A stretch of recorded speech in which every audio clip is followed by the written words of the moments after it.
It's been so long since I made a video for you guys and I miss you guys so much. So today's video, you're gonna know what is the top 10 best legendaries to use in story modes. This was highly requested, especially I have made a video upon top 10 best mythic units for story modes. It will be linked down in the description if you guys are interested in watching it. If you're a noob or new at the game, then this video will be the only guide you'll ever need to get the best legendary units and get yourself a full legendary team in anime adventures. Woo woo woo woo! If any of the units I'm gonna be mentioning and happen to have the evolution materials in story modes, everyday modes, raids, then I highly suggest grinding them since it'll be worth it in the end anyway. You know what I mean, bro? Alright, yo, so the first one on the list is none other than Shanks. So the way you can get Shanks is from this raid. Well, actually not from this Hidden Sand Village raid. You can get him from the West City raid, and you can only get him from the drop because you can't actually get chunks by trading in the materials the West City raid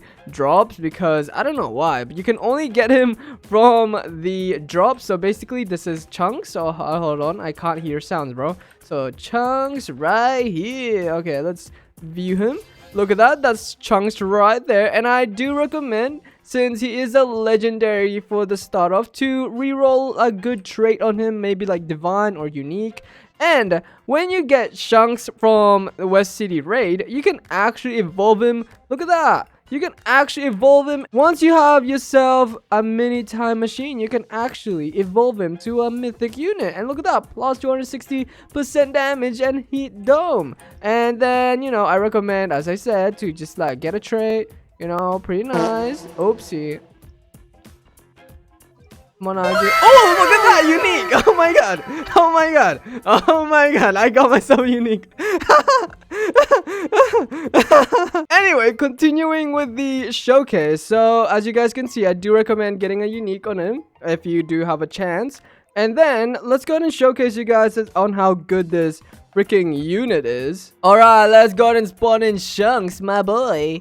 Alright, so that's upgrade 1, 0, 2, 1, 2, 3, 4, 5, 6, 7. Oh, 19,000, and he's just a legendary unique. You know, maybe it's such a bad way to showcase you guys on how good Shanks is, but basically Shanks does 9,200 for damage at max level and max upgrade. That's when he doesn't have a trait, by the way, and his DPS is 1416, which is pretty good, if you know what I mean. And look at that, 6 seconds ability cooldown. You know, it's pretty good with this big huge AoE circle. Like, what the heck? And it's a legendary unit at the same time, and the range is pretty nice, 23.7. all right, moving on to the next unit, which is Bulma. Yeah, I accidentally upgraded her once, but basically once you spawn her in, she will grant you 500 yen, but I already got her to upgrade 1. So let me just sell these other money makers. So yeah, all right, so look at that, upgrade 3, 4. Okay, I'm like have such a bad Wi-Fi, but anyway, when you get her to fully max, you'll get 10,000 yen at each round, which is pretty nice. So I highly suggest having her. Yeah, she looks pretty cool. Look at her. Hey, yeah. So she costs 2,000 gems to get her on the banner, so it's pretty easy. And I make sure that you guys do your daily infinites. And yeah, let's go ahead and go to the next unit. So the next one on the list is Cell Semi-Perfect. I don't actually have him, but I have made a video on him, which is right on the screen right now. Pretty nice. The way you can get Cell Semi-Perfect is from the West City raid. You can trade in the materials dropped from the raid and, you know, get the unit specifically from them, like this one. Or you can get Cell from the drops. But actually, you need to have 4 Cell Imperfect to be able to get him to Cell Semi-Perfect, and need to kill specific amount of opponents. Like, look at here, you need to kill 300. So basically, you just need 4 Cell Imperfect, and yeah, you get yourself a Cell Semi-Perfect. And Cell Semi-Perfect is a heal unit, by the way, and his damage is 10,000, with his range being 24 and his cooldown 6 seconds, and making his DPS 1687.41. Woo! And yeah, so that's the gameplay right here on the screen right now.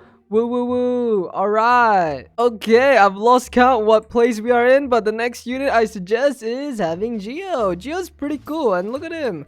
Alright, so when you get him to a specific upgrade, which I think, yeah, upgrade 3, you'll be able to get him the freezing ability, which is pretty nice. Look at that. Whoa, whoa. When you get him to max upgrade, he does 3,681 damage at full max upgrade and max level, by the way. And his range is 16 with his cooldown being 13.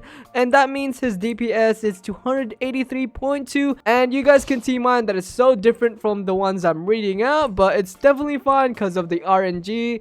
Geo is also a pretty good shield breaker. As you guys can see, he does multi-hit, so I definitely recommend him if you are using him against shield. So yeah, look at him. Alright, moving on to the next unit, which is Togu, which he is actually a much better Geo. So if you guys don't know what to pick, I definitely choose Togu. But if you want to use Geo against shield breaker, then I highly suggest Geo, because Togu cannot multi-hit like Geo. So as you guys can see right here, pretty nice. And he does get a stun at upgrade 4.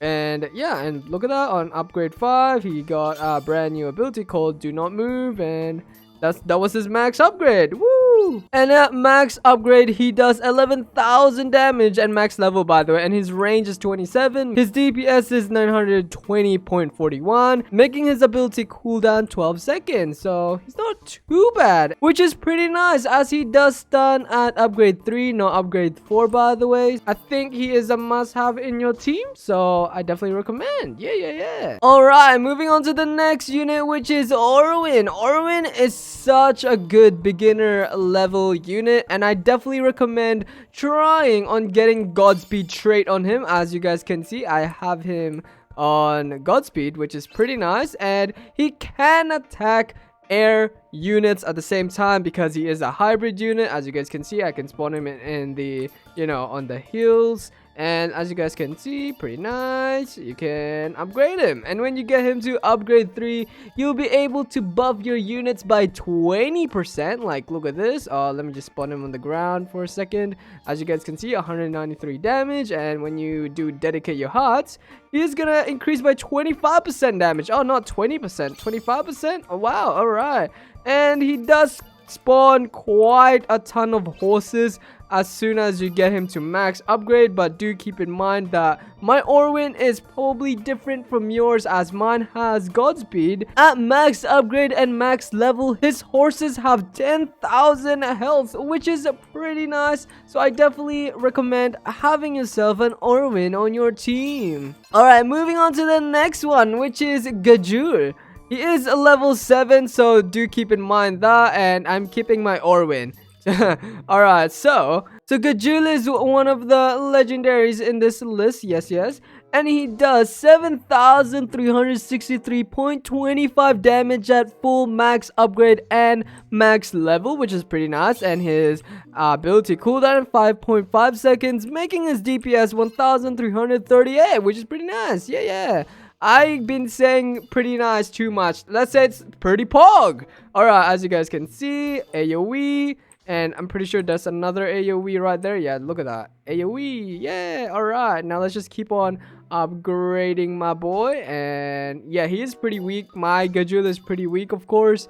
And look at that. Oh, it's a cone type of attack type. Okay, pretty nice. And that's his attack type at max upgrade. I definitely recommend getting him as one of your damaging unit. Look at him. He's pretty cool. And I don't actually have my effects this whole entire time. I'm so sorry, guys, but it's okay. And let's go ahead and go to the next one, my poggers pogs. Alright, so the next unit on the list is none other than God himself. Yeah. So he is a legendary unit. Why do I need to say that he's a legendary unit? Because all of the units here is all legendary. So basically, you can get him on the banner. And when you get yourself 10 gone, you can actually turn him into, oh, I need to, it doesn't matter. You can evolve him to a Gone adult, which is pretty nice. So you just need to have 10 Gone and you'll be able to get yourself an easy mythic. All right, let's go ahead and begin with the upgrade. So let's go ahead and just upgrade this one Gone really quickly. All right, now, so at max upgrade and max level, Gon does 5,882 damage with his DPS being 1,196.53, which makes his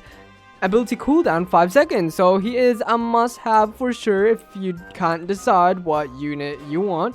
And as you guys can see, his attack style changes at upgrade 3 into a line AoE, but then as you upgrade him fully, look at that, it turns to an AoE circle, which is what you want basically. But AoE line is pretty good, but I do recommend getting Gon fully max as soon as possible, as he does do quite a ton of damage. Alright, so moving on to the next unit, which is Nobara. Nobara did get recently buffed, which is pretty pog. As you guys can see, whoa, so you can spawn in 5 Nobara. Before you can only spawn in 4, but now you can spawn in 5. When she is at her max level and max upgrade, she will be doing 5,982.64 damage plus 1,495.65 bleed damage over 3 ticks, because this unit, this monstrosauros, does bleeding damage, which is pretty nice. This unit will be really good against regen opponents, so I definitely suggest on getting yourself one. And by the way, her DPS max level and max upgrade is 997.11, which makes her ability cooldown 6 seconds. So she is a heal unit, as you guys can see. So definitely must have unit. It will help a lot of beginners in anime adventures. Finally, the last but not least is Juvie. Look at her. Yeah, so you can spawn in 5 Juvie. Pretty nice. So at max upgrade and max level, she will be doing 7,363.25 damage, making her DPS 1,472.65, and her ability cooldown is 5 seconds. Pretty nice. And what makes it nice as well is that you can spawn in 5, and her attack style do change to a cone AoE, which is pretty long. Look at that. And seems like she is like a decent unit for shield breaking, so that's pretty good. So if you don't have a shield breaking like Geo, so that is pretty much it for today's anime adventures video on top 10 best legendaries for story modes. So thank you all so much for watching. Like, subscribe, turn it off, catch your bell to get notified whenever a brand new video is out, and I'll see you later. Goodbye everyone, I love you. Woo, woo, woo, woo. Oh my god, I finally posted a video since I've been procrastinating for the past 2 days, and it's been a tiring week at the same time. So yeah, I'll see you guys then. Goodbye, I love you.